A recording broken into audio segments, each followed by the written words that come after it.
is up, teachers? We are about to jump into a Zoom here with Ashley from Flocabulary, and she's going to give us a walkthrough of what Flocabulary has to offer us. I know that it has been pushed out to all of your elementary campuses, so let's jump on over here and hear from Ashley, and she's going to tell us about, if you're used to Flocabulary, kind of the new things that are available, and if you've never used it before at all, she's going to give us some good tips on how to get it integrated into your curriculum.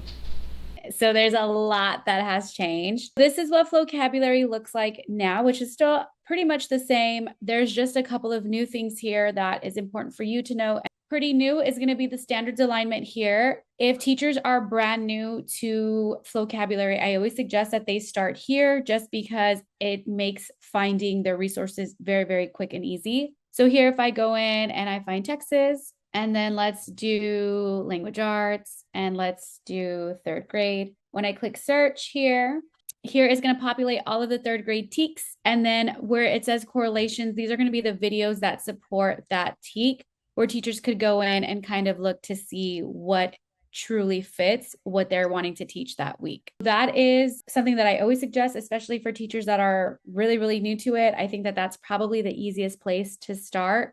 And then if they're self-contained, like most elementary teachers are, they can just go and change the subject and then find what they're looking for that way.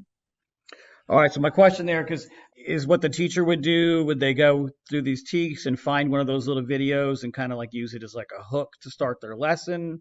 So I say that depends really. So I used it for both the content and then for vocabulary, right? I broke it up into pieces, which I can show you what that would look like. I always use the beginning of the lesson cycle, which was the video and the vocab cards. I used it whenever I was introducing a new skill to the students. And then everything else was built into my days. After independent practice, as I'm pulling small groups, they were completing another task of the lesson cycle for Flocabulary.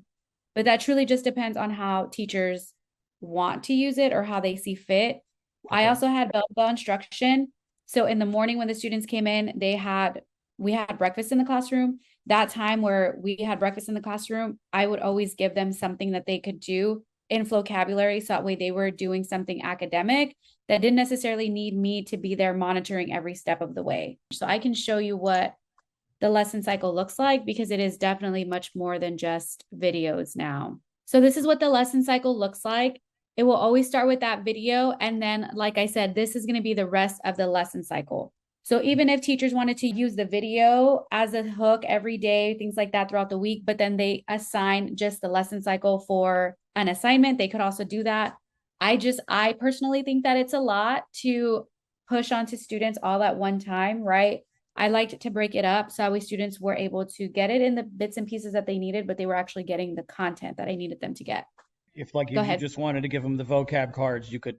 Correct. I always explain it this way too. Before I had Flocabulary, I did the old school. I would give them their spelling words for the week. And then they would also have to find the definition, synonym, antonym, things like that, write it in a sentence. Every day they were doing a different piece to that. Kind of the same concept could still apply. It just looks different and it's a whole lot more rigorous and engaging for the students. Every step of the lesson cycle is going to become more rigorous because it's moving them up Bloom's taxonomy. Video is just memorization. Eventually get to the lyric lab, which is that creativity piece, which is where they're creating their own poem or rap with the words that they've just learned. I personally always suggest still breaking it up in order so that way the students are getting the content in a way that's going to make sense for them. The vocabulary cards, this can be considered practice. They're not getting scored on this. This is just for students to actually be able to see the word, see a picture, start building the connections. They click on it.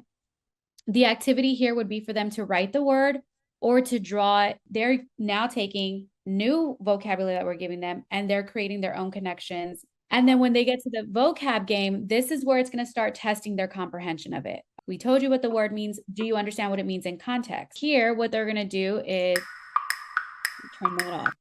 It's going to start them with a beat and they're going to go in and they will answer the questions that they see here. As they answer it, it's going to tell them the right answer. They would click to the next one. Every time they get it right, it'll fill in the dot. When they get to the new instrument, it adds to the beat. So either at the very end of it, they will have a full built out beat, or it's going to sound really wonky because it's missing pieces to it. this activity was always so funny to me because curiosity truly does get the best of them and they want to hear what the beat sounds like. So they will go back to do it again. They can't just go back to the questions that they missed. They have to redo the whole activity. So as a teacher, it was giving them the practice that they actually needed, but they wanted to do it. Also, something that I want to point out is the immersive reader. So Flocabulary does have immersive reader. So if we have any students that have like 504s or IEPs where they need that text to speech, it will read it to them. I do just want to point out that like on STAR, we know that it doesn't read them the passage. Here it is going to read them the little passages. So that's just something to keep in mind. So this is already collecting data on the student for comprehension, and then it moves into break it down.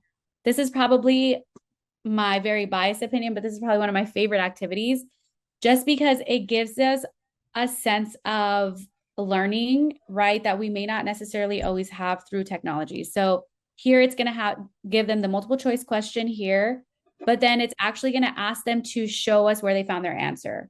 So here they would have to actually go in, clip the video that shows this one's asking for 3 different types of rocks. They would clip it and then submit it. So I think it's really cool because if we do have those struggling readers, they might not be able to show us in a text where they found their answer. But here, this could still tell us like they're understanding the content.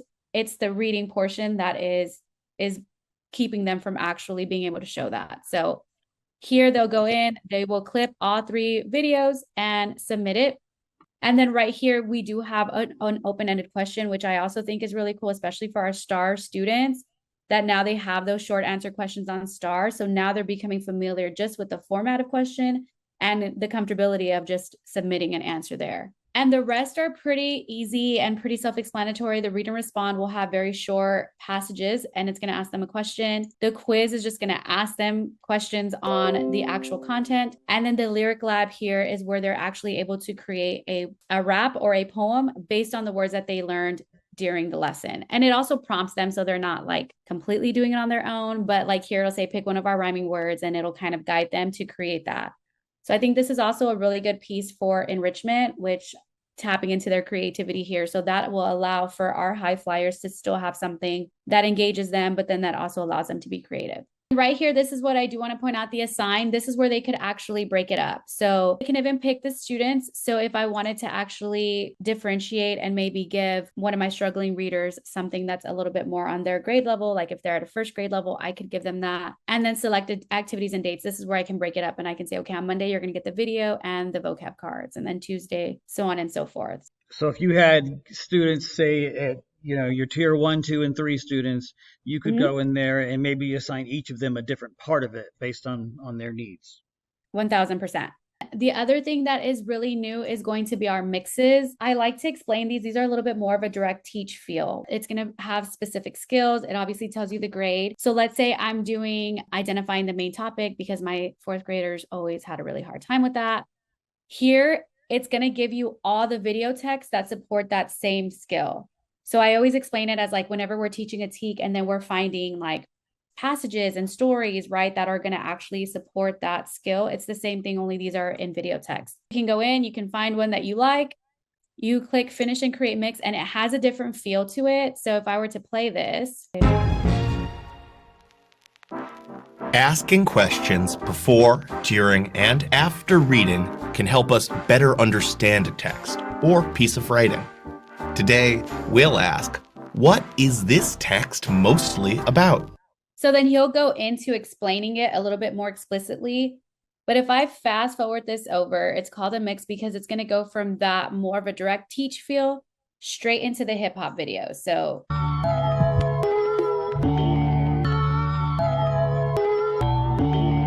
the students would now actually get that direct teach with the hip hop video, and then they would go into the lesson cycle. So it's a little bit different. This is also a way if teachers wanted to reteach or kind of have the students working on something that they've already taught in like small groups, things like that. That's a way for them to mix it up. What was that called again? It wasn't you went somewhere different for that, right? That was called a mix. So it was at the top. And then for the most part, everything else, the playlists are they're actually brand new. They're not fairly new. They're brand new. Sometimes teachers will play music while the students are working.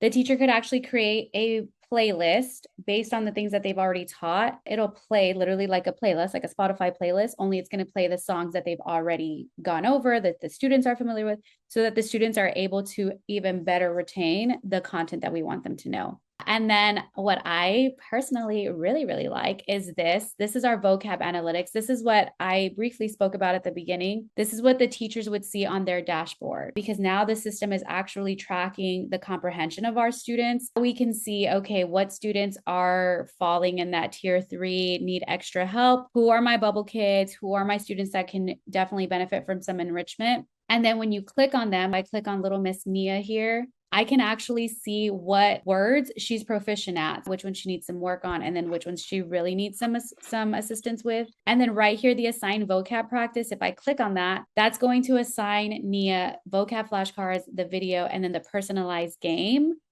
based on the words that she needs.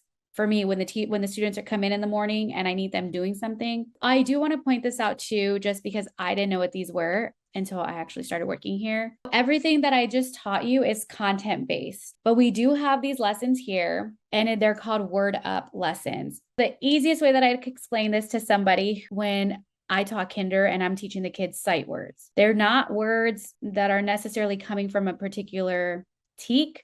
They're just words that the students need to know to be able to even understand the rest of the content that I'm teaching. So they are broken up by grade. So this is where also differentiation comes into place, because if I have a 4th grade student reading at a 1st grade level, I can just go in and pull something there as opposed to having to go to Teachers Pay Teachers or somewhere to find resources for that student.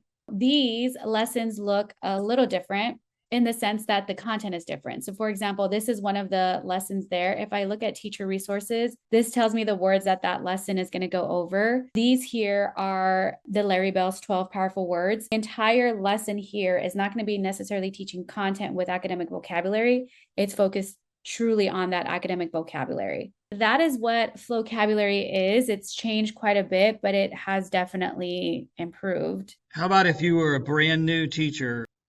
So if it was a brand new teacher, I would always start with the standards alignment, and I would use it, I would build it into my content. So whatever TEK I'm teaching, I would just use it as a supplement for that. Do my lesson, teach the TEK, and then afterwards I would still break it up like, okay, so today you guys are doing the video vocab cards. That is, for a brand new teacher, that's probably going to be their saving grace. I just think it's easy to use, and it's a way. All the other ways that I've mentioned are once you have the rhythm of teaching in general and, okay, this is how I'm going to do this and looking at data, that can all be really overwhelming. So I think a very good starting place would be to just supplement the TEK that you're already teaching, break it up, and then the students are still getting that academic vocabulary teach and instruction that we need them to get without the teacher having to go and outsource anywhere else. Because I think me as a first year teacher, that's probably what overwhelmed me the most, was like, how do I give my students what they need when they all need something different? What I like about your idea also was we're just using this as a part of our lesson, as in we're not just parking the kids on the Chromebook to go sit there and stare at it for 30 minutes. 1000%. And I do always say too, like, this is not a sit and get platform. I know that there's plenty of them out there where it'll even give them the benchmark. They take the test, it'll place the student, then every day they're working on that. Not to take from those platforms at all, right? But that's just not what this is. They're gauging where the students are going. And I think that as educators, that's our main point, right? We want to kind of guide them. And then once we teach them what we need, then we can start seeing, okay, who's not getting it? Who is getting it? I think as a new teacher, just having a resource to start them on, let me pull a small group, or let's look at this, or let's start doing a word up here, things like that is a good starting point in general. And I will say the students love it, but we're not asking you to sit them there for 30 minutes.